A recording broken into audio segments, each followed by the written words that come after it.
Tanggal ang saya ng player na to ng USA mga idol kay Renz Abando. Halimaw na talon ni Lakay mga idol. Supalpal lang inabot kay Lakay. Di na nakatawa pa. Iwan si Chris McCullough sa drive na to ng Amerikano mga idol. USA naman sa ngayon ang nakalaban ng Strong Group Athletics. Though hindi ito yung mga top tier hoopers na naglalaro sa US, mga athletic pa rin ang mga Amerikanong to. Bahagyang nahirapan sa first quarter itong SGA dahil sa dalang outside shooting ng USA. Perfect start for Angelo Kwame, 8 points, 3 of 3 sa field. Off the bench mga idol ang dynamic duo ng SGA, Renz Abando at RJ Abarrientos. Nakalamang ang mga Amerikano dito sa SGA mga idol sa first quarter pero naitablayan ni RJ Abarrientos at ni Jordan Heading.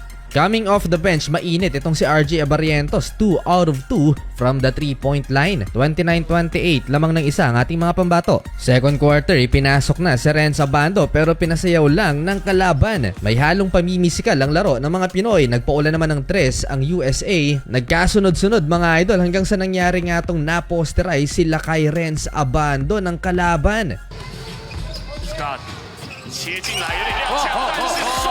Tuwang-tuwa na ang mga Amerikano, nagpatuloy ang kanilang hot shooting beyond the arc at nakasagot naman si Renz Abando, back-to-back 3-pointers pa. Same spot, iniwang libre si Lakay, kalayatan nila walang shooting itong si Renz. Nagkapitalize sa paint itong Strong Group Athletics habang ang USA nagkasunod-sunod na naman ang bitaw nila ng 3-pointers, hindi talaga magmintis mga idol. Kahit sino ang bumitaw kumukonekta. Pinakitaan naman ng mataas na talon ni Renz Abando ang mga Amerikano. Still, maganda ang sistema nitong USA na nakakalaban ng SGA. End of first half lamang ang kalaban, 60-56.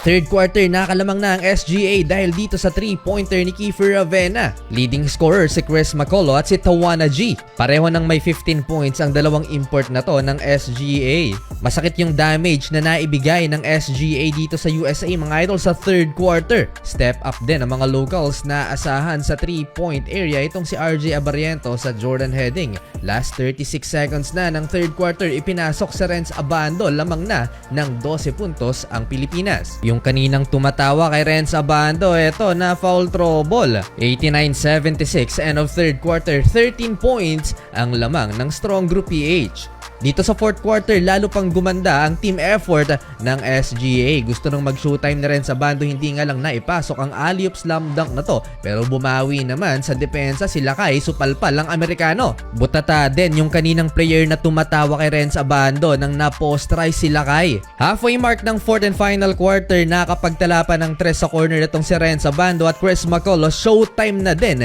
18 points na at umabot pa ng 20 mga idol ang kalamangan ng SGA sa USA. Well, sa huli, nakuha ng ating mga kababayan na kanilang pang-5 sunod na panalo dito sa Jones Cup.